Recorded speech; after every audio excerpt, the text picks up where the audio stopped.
It's draft night. It's draft night. I got to give you my top 10 first round draft picks for Washington. Stay tuned. Dun, dun, dun, dun, dun, dun, dun, dun. Let's go. The Washington Commanders. There it is. What's going on, ladies and gentlemen? It is your boy, Sean Spencer, one half of that dynamic duo, this Let's Talk Football. And you see what it is. It's draft night, ladies and gentlemen. 2026. The draft is here. And we, Washington, you see the shirt, 7th pick overall. A lot of different positions. I told you who I think we should go with. I don't know if we're going to get any of those three. And for those of you who don't remember, David Bailey was one of them, Texas Tech, Jeremiah Love from Notre Dame, and Sonny Styles from Ohio State. Who knows if we can get them? I see Mox where we get Delaney from LSU, that corner, maybe even Caleb Downs. I know I got a guy that wanted him, was screaming for him since last year. We'll see if that happens. I've already shared with you guys who I think Washington should pick, but I want to go back and think and look at how good has our drafts been. Not only that, but really focusing on who has been our top draft picks. And I'm going to just select 10 of them. Now, I got to let you know there's a number of guys on here. I'm only going to focus on the ones that have been really good. And, tune in. Let me know what you think about it. I'll even share some of the other guys that were so-so, or maybe didn't pan out, or maybe high hopes. We'll see. I'm going to talk about it all. Tune in. But real quick, got to shout out our sponsor, my guy, Anton Benson, Awesome Artisans. Check him out.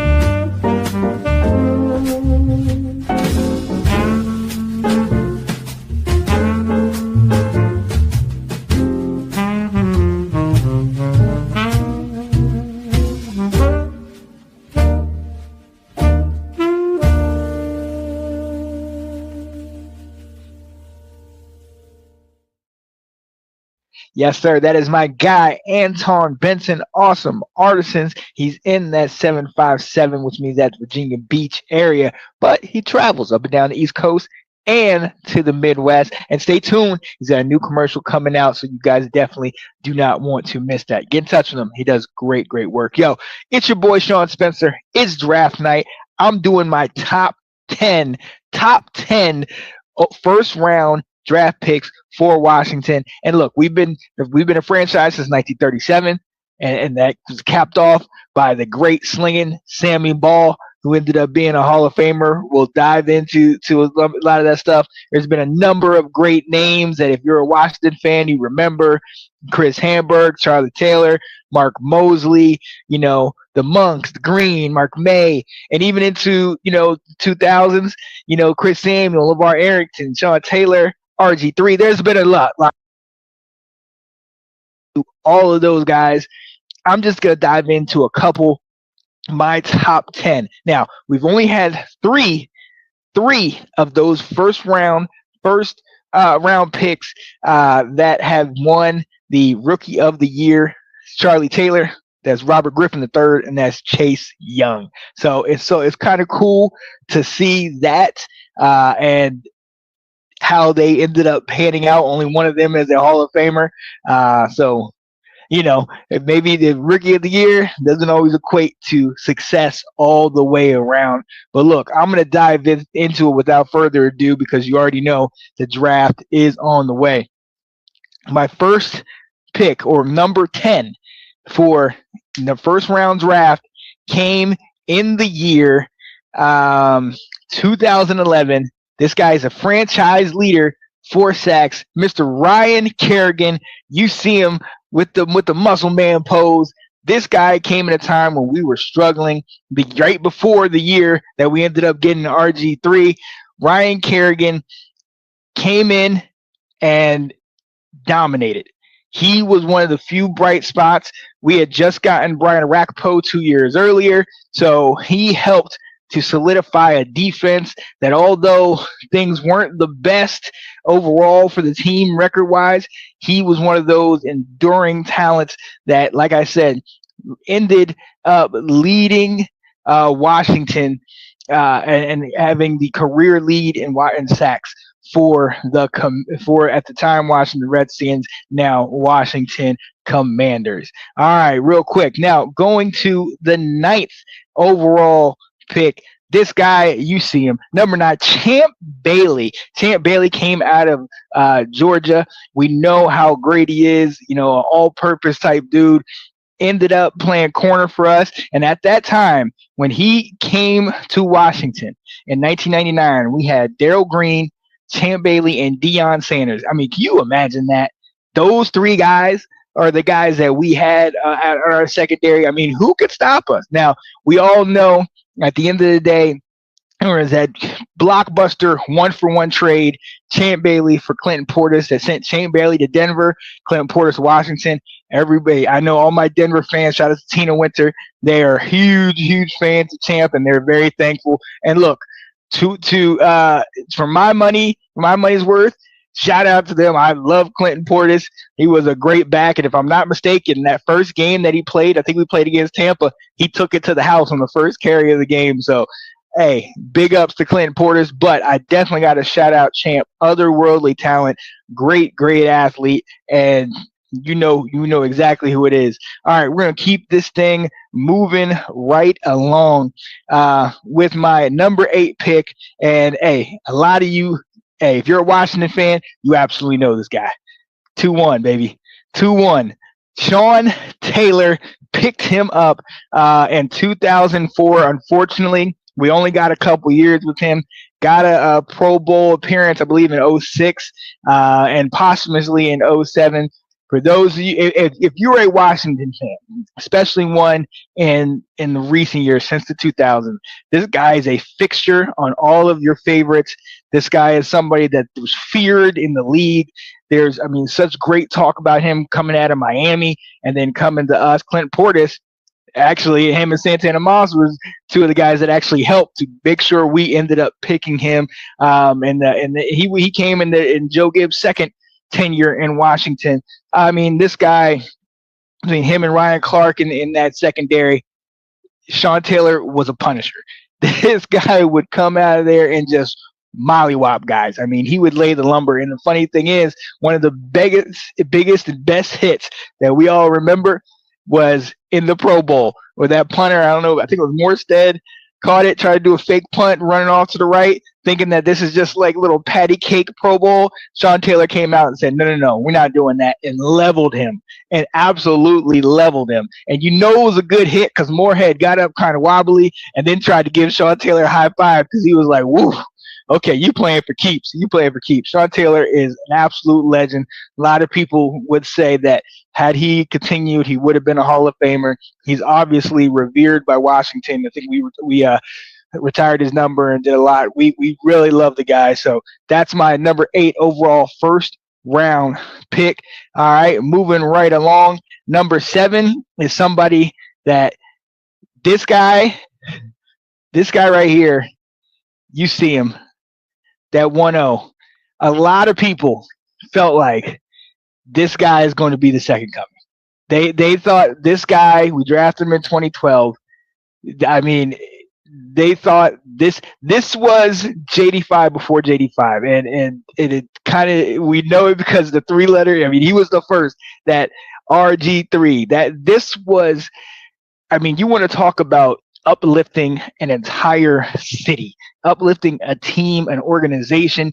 When we brought him in, second pick overall, Heisman Trophy winner, and he was more to this community, more to the fan base, more to the entire organization than I think a lot of people can recognize and really realize. Like, what he did is he gave us the most powerful 4-letter word that you can have, especially as a Washington fan, and that's called hope. He gave us that hope. He gave us a belief we can do it as long as we have him everything's going to be okay. You had players from, I remember like the Giants sitting here saying, oh man, Robert Griffin III, man, I don't want to have to deal with this guy for the next 10 years. I mean, his legs were amazing. He would be able to take off.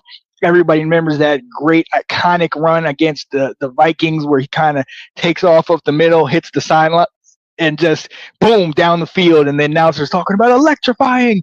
Look at him go. And he jumps into the stands and the fans and, oh my God, and we struggled early in that year. I think we went 3-6 before eventually winning like 6-7 straight, going like 10-6 and making it to the playoffs. But we all know kind of how that ended up playing out, with the injuries and, never was able to live up to that rookie of the year hype that we got that first year. And then Kirk Cousins ends up taking over and, the rest is history. But for that one moment in time,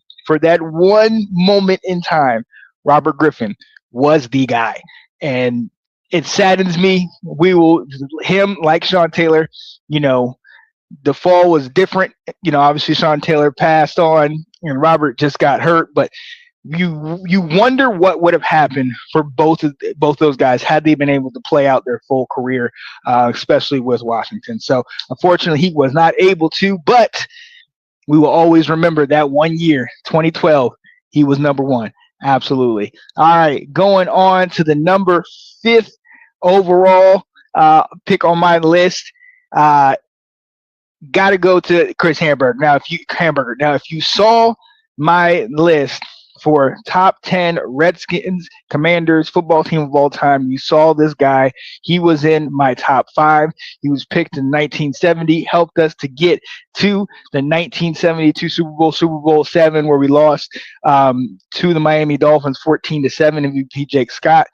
This guy was they called him the hangman. All right. This guy was the leader of the over the hill gang, over that defense. He was a top single caller.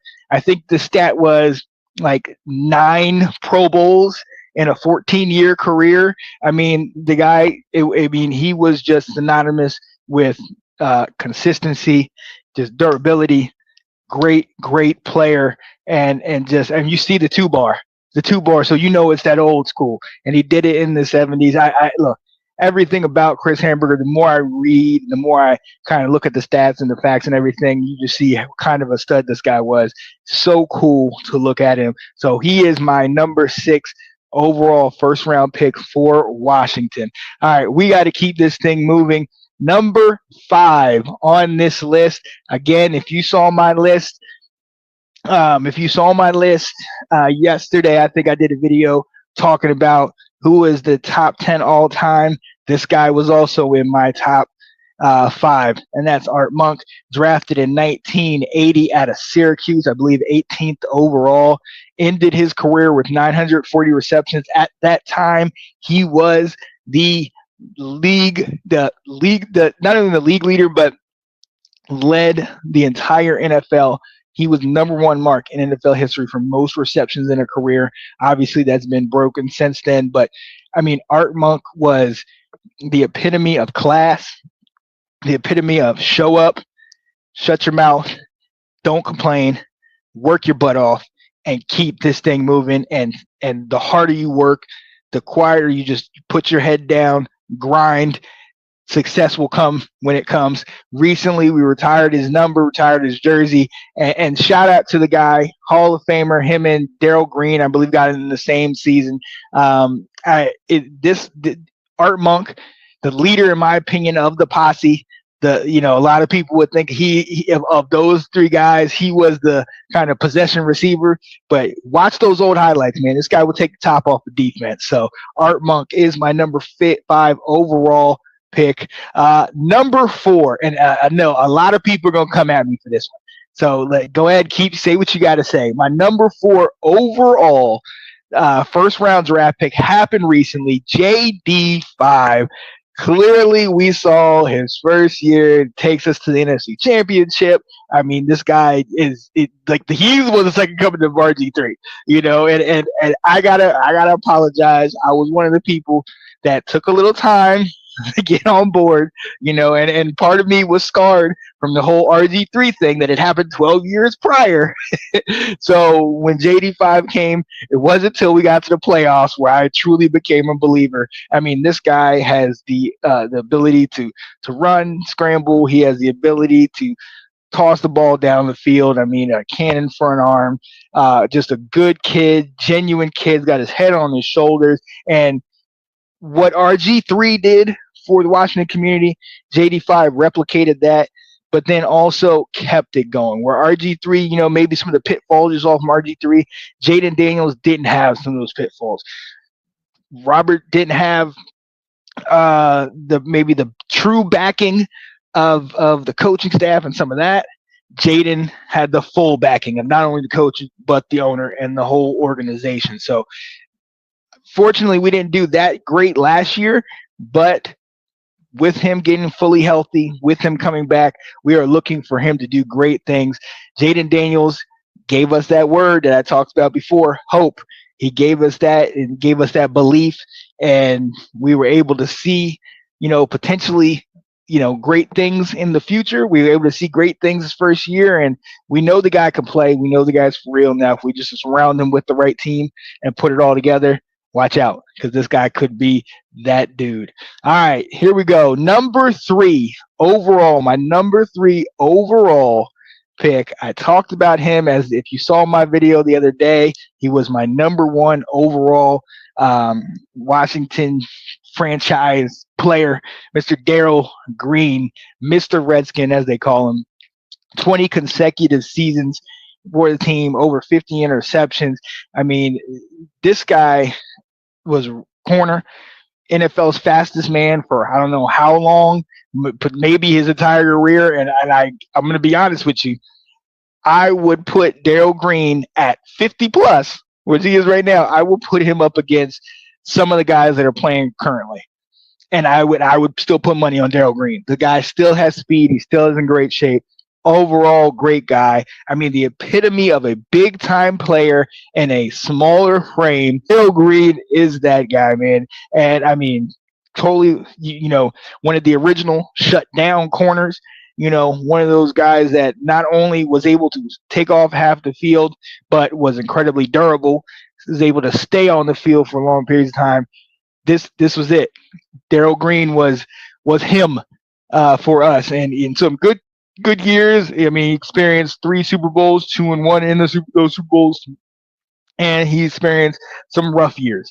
And his level of play never diminished. When he was on the field, he did big things. And so shout out to him, Darrell Green, my number 3 overall first-round pick. We ended up getting him in 1983 in that Hall of Fame laden draft where you got Elway and Kelly and Marino and Dickerson and all those guys. We got him with the last pick in that draft. So Darrell Green is my number 3. Now, my number 2 overall pick, Charlie Taylor. Charlie Taylor, drafted in 1964. He's in the Hall of Fame. Ended up winning the Rookie of the Year his first year there as a running back. He is running back. That year, he top 10 in rushing and top 10 in receiving. In 1966, I believe, he transitioned over to being a wide receiver, led the league in 66 and 67 in I think receptions and yard. He was the leading receiver in several categories. I mean, the guy definitely expanded our offense with him and Sonny Jurgensen and later Billy Kilmer out there. Charlie Taylor was the epitome of just a deep threat and a dual threat, because he not only was he fast, but he was tough. That frame, I believe, 6'2", 6'3", about 210.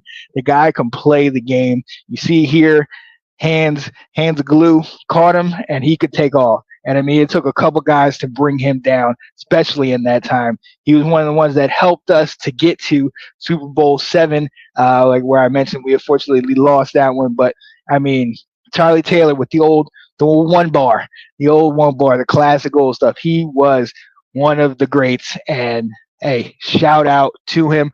But my number 1 overall first round draft pick. I got to go all the way back to the inception of the team, 1937, slinging Sammy Baugh. Okay. And when you think about it, we're talking about first overall pick, and Jayden almost did it, but he came up just short. Sammy Baugh did do it. Took a franchise that had just moved to Washington. We had already been around, but we just were starting up in Washington and working things out. Took us all the way to the championship. Won the championship. Won the title in his first initial season in Washington. I mean, the guy was a quarterback.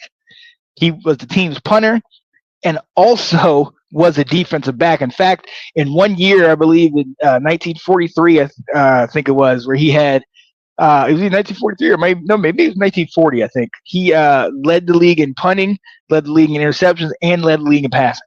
Okay, and he also his punting mark, he had a punting average of 51.4 yards in I think like 1940. I think it was, or maybe that was 43. I get those numbers mixed up, but he led the league in punting average with 51.4 yards. That record has not been broken. It's still that to this day. And this guy was a triple threat. We hear about dual threat guys. This guy was a triple threat. So Sammy Baugh is my number one overall first round pick in Washington. Hopefully we get somebody that can replicate that talent. And I mean, hey, we'll see. We'll see what happens, but I am excited to see, and I want to see what we do tonight. So real quick, going back over my top 10 list. Number 10, Ryan Kerrigan. Number 9, Champ Bailey. Number 8, Sean Taylor. Number 7, Robert Griffin III. Number 6, Chris Handberger. Number 5, Art Monk. Number 4, Jayden Daniels. Number 3, Darrell Green. Number 2, Charlie Taylor. And number 1, Mr. Sammy Baugh. There it is. There you have it. That is my top 10 first round picks for the Washington Commanders football team, Redskins, whatever you want to call them. That's what it is. Now, tonight, in 15 minutes or whenever the draft starts, you will see, hopefully soon, who we pick. Hopefully that guy can turn things around for us, do better than 4-13, add on to Jayden Daniels, add on to some of the success that we've had and some of the players that we've had with the team. And, hey, who knows? Maybe next time he'll be on this list. So, hey, it's your boy, Sean Spencer. I appreciate y'all sticking with me for a little bit of time. Stay tuned for all the other good stuff we got coming. I will be coming on again. I told y'all I'm going to be giving you my top 10 favorite Commanders, Redskins football team players. Okay, stay tuned for that because you're going to want to see it. It's going to be some guys that you're going to be like, really? That's your favorite? But when I tell you the backstory, you understand exactly what I mean. Yo, it's your boy, Sean Spencer. I'll see you guys on the flip side. Have a good evening. Peace. In the middle. Dun, dun, dun, dun, dun, dun, dun, dun. Let's go. The Washington Commanders.